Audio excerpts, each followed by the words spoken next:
And good afternoon, Chuck Morse here, Left Right Radio, every afternoon at 12 noon, live on Facebook and, of course, at YouTube and all the affiliates.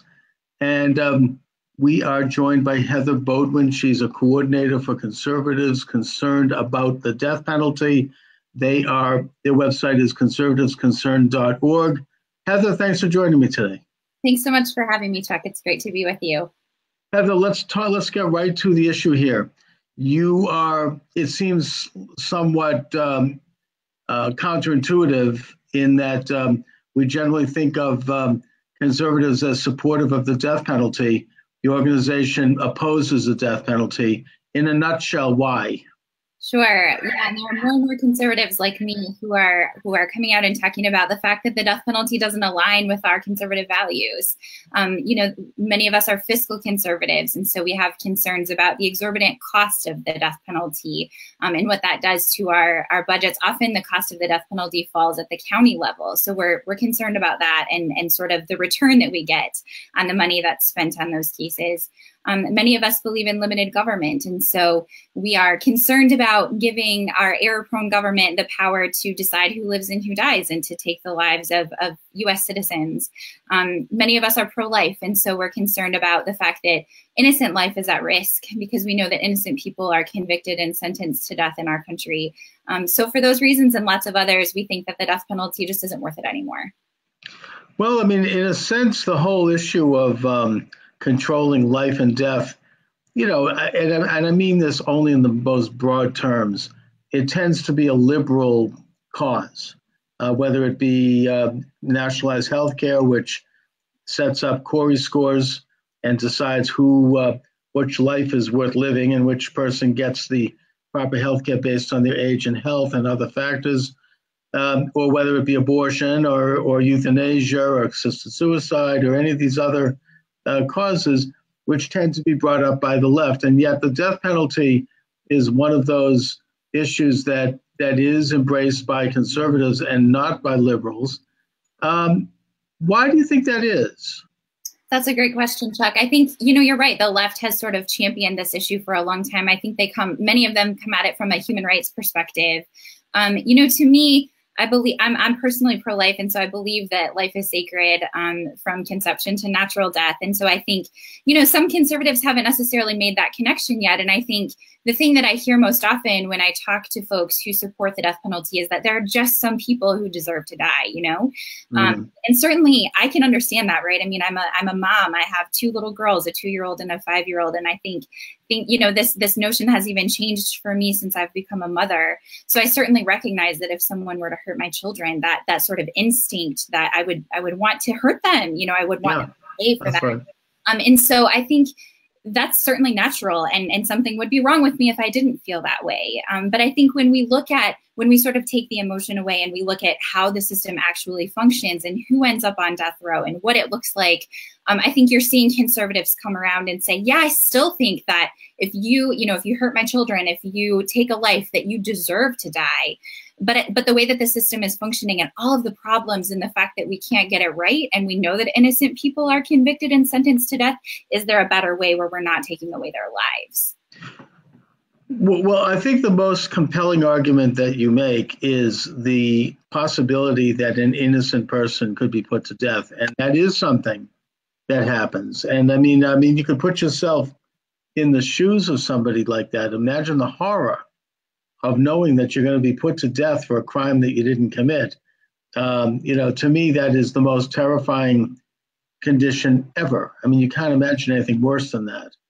A feeling of complete helplessness. And yet at the same time, it seems to me that if we have the proper standards in place, and I mean vigorous standards, biblical standards, to absolutely determine that a person committed the capital crime, which is murder, that you have the right person. And I would think that in this day and age with DNA testing and other technologies that have been advanced, that we could do that. And of course, the Talmud says that you have to have at least 2 witnesses testify. And I think that even that's not good enough, because the Talmudic courts would generally, rarely did they ever sentence someone to death, which was why and I'm speaking here with some experience in Jewish history, which is why in medieval Europe, oftentimes people who were charged with capital crimes would rather appear before one of the Jewish court systems because they knew it was more lenient. They had a higher standard of proof to commit a death sentence, and a court that committed a death sentence once in a generation was considered a murderous court. So their standards were very high, but yet the death sentence was left in place. And to my way of thinking, that's probably a better way to go. Ultimately, if you commit a murder and you take the place of God on earth and decide who is going to live and die by killing someone, you forfeited your right to live, in my opinion, if it can be proven. If anything, if someone does that, if they are involved in a murder, I would think that they would want the death penalty as a way to atone for the sin, because that's the only way to do it, I would think. If it's such a heinous crime, you have destroyed part of God's creation. You have wiped out an image of God. I mean, there could be nothing worse, and especially if it's a deliberate, preconceived, planned thing. I mean, we're talking first degree here, not an act of passion or manslaughter, but first degree, hardcore murder, where you planned, plotted, and committed, and then it's been proven.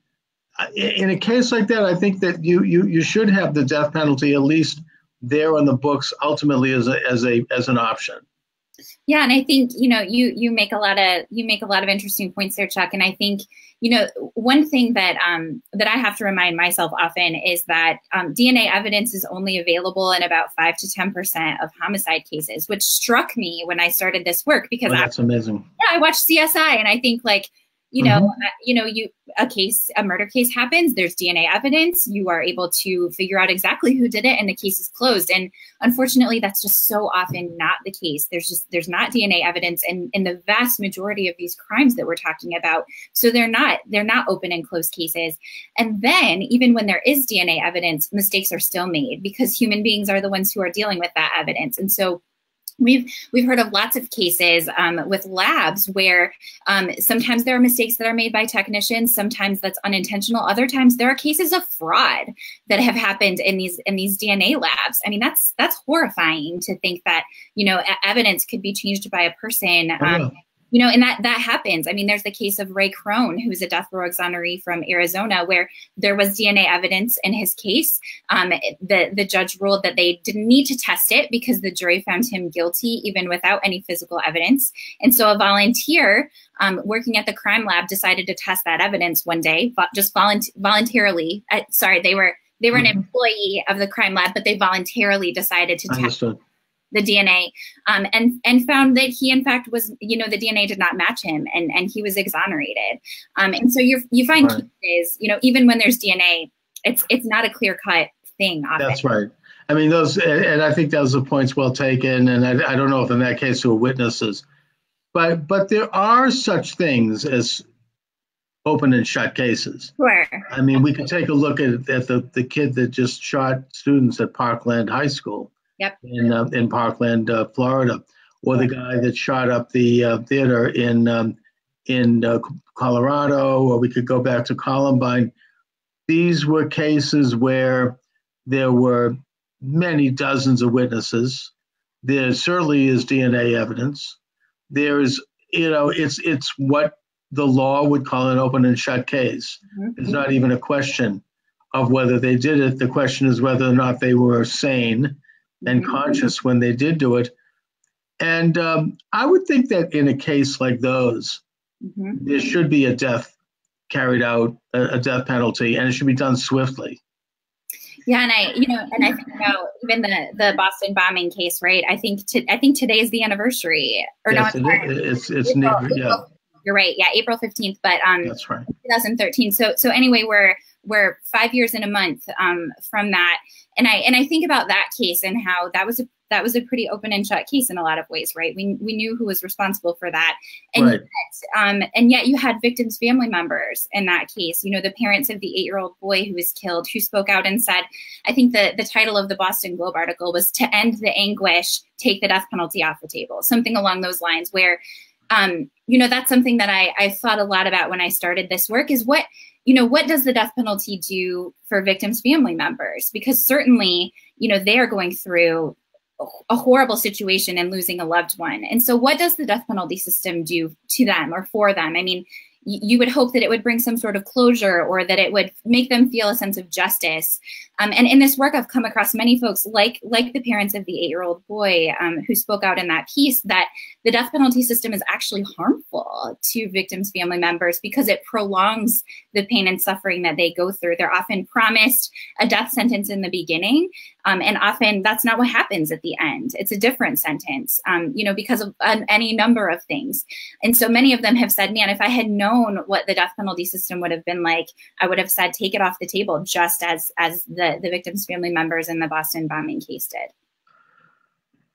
Well, in this case, you're talking about the system, and I would hope that there could be reform in place so that in such cases, and I'm not even sure the Boston Marathon case would be as open and shut as some of these others, because I'm not sure there are eyewitnesses literally to them, doing this. I think that it's more the case of the guys walking in with the machine guns. Mm-hmm. That's open and shut. This guy Cruz in Florida, that's open and shut. Mm-hmm. Everyone saw him.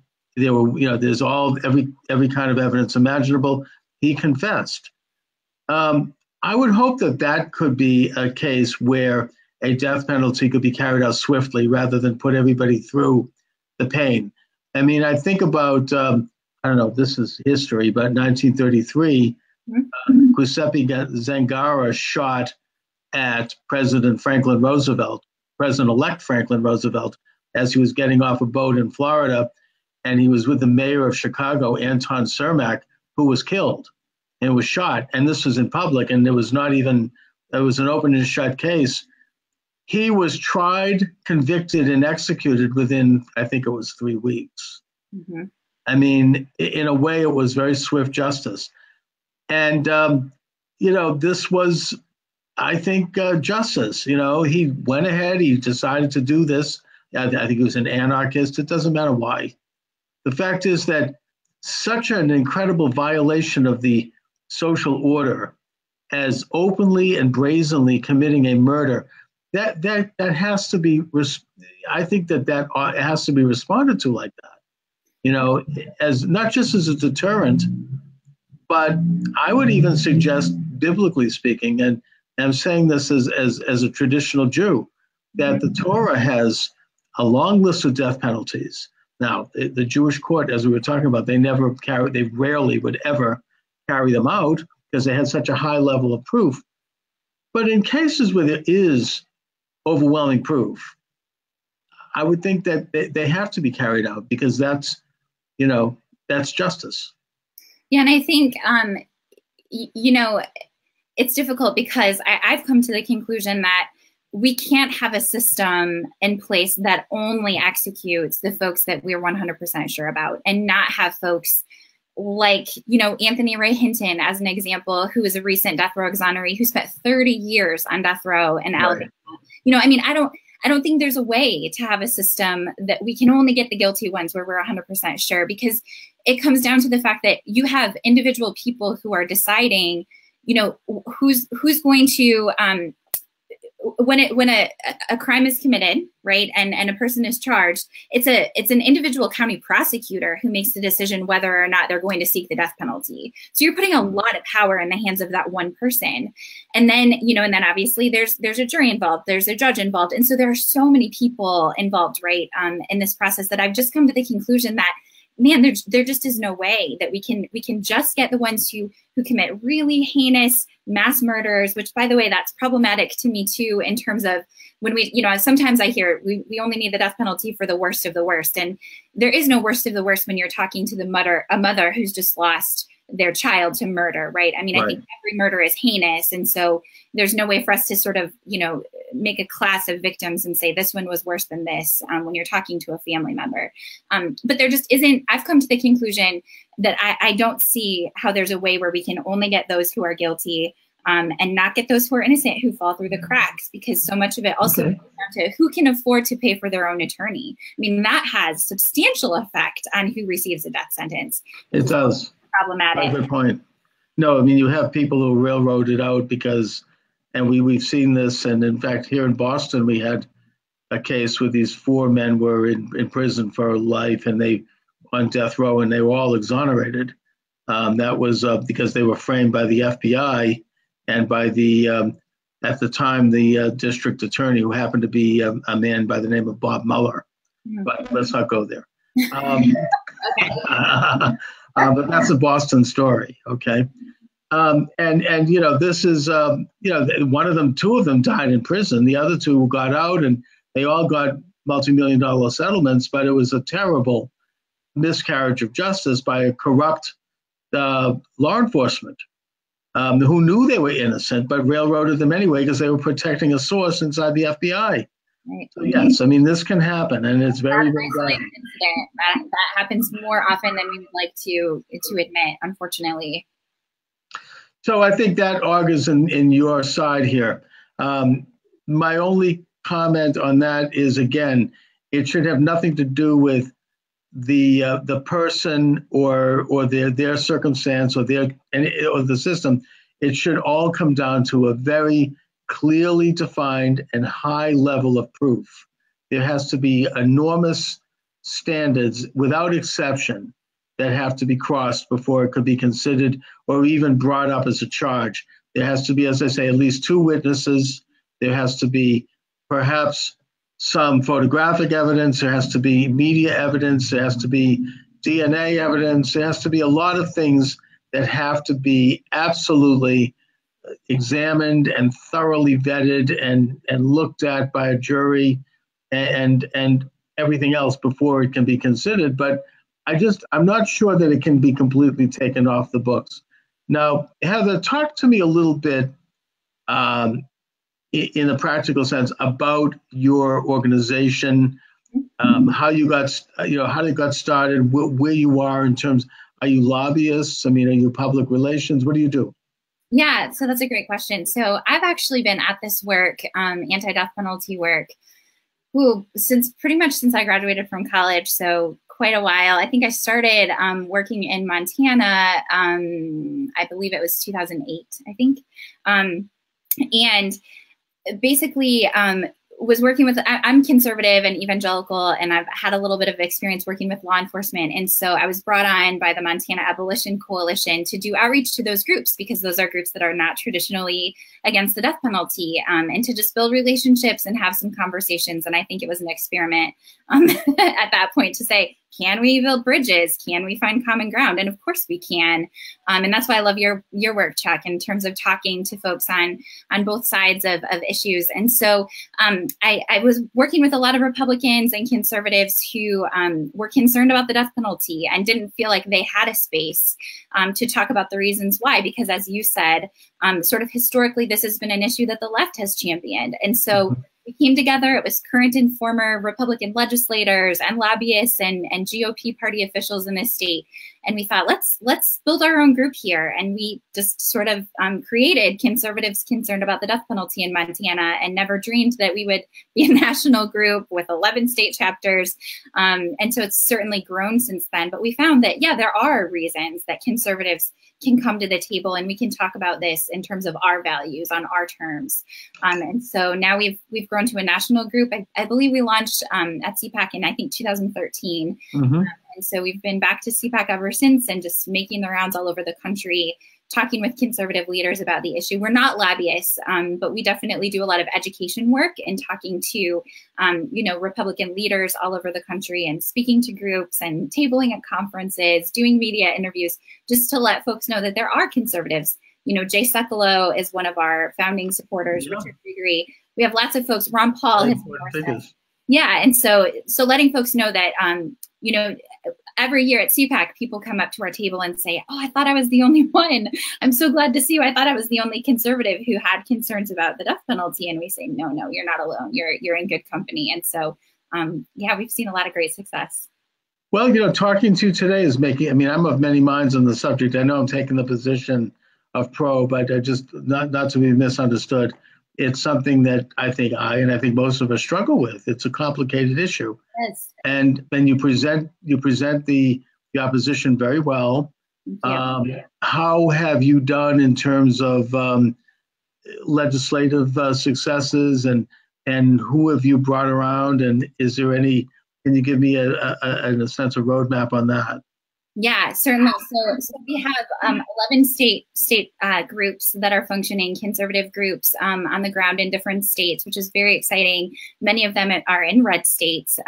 We have a lot going on in New Hampshire right now, if you've been following that, with two Republican-controlled houses voting to pass a bill to end the death penalty, despite the fact that Governor Sununu in New Hampshire has announced long ago that he would veto the bill. Yet the Republican legislators are moving forward and saying, we're going to vote yes on this bill anyway because we care deeply about it and we think it's the right thing to do. So we'll see what happens there. I think there's, talk about perhaps a veto override. We'll see what happens. But it's exciting to see, activity in red states happening, and it's spreading all over the country, and there are great conversations that are happening. There was movement in Louisiana recently. There's been movement by Republicans in Utah. I mean, it's hard to keep track because there are conversations popping up everywhere. So we're excited about all that's happening. And with the way the system is presently configured, you're saving innocent lives. And I certainly congratulate you for that. Heather, since we're reaching the end of the program, I'd like you to just give out some information about how people can reach your organization, how they can reach you, any information you want to share. Sure, thank you. So folks can find our website at www.conservativesconcern.org, and you can sign up. We have an email list where we send a monthly email to let you know what we're doing and where we're going to be. We travel very frequently all over the country speaking and would love to connect with folks. We also have a Facebook page and a Twitter, and folks can reach me directly at info@conservativesconcern.org, and we would love to talk with you and hear your thoughts on the issue. Excellent. Well, listen, Heather, thank you so much for joining me this afternoon. Thanks so much for having me, Chuck. I appreciate it. Thank you. Have a good day.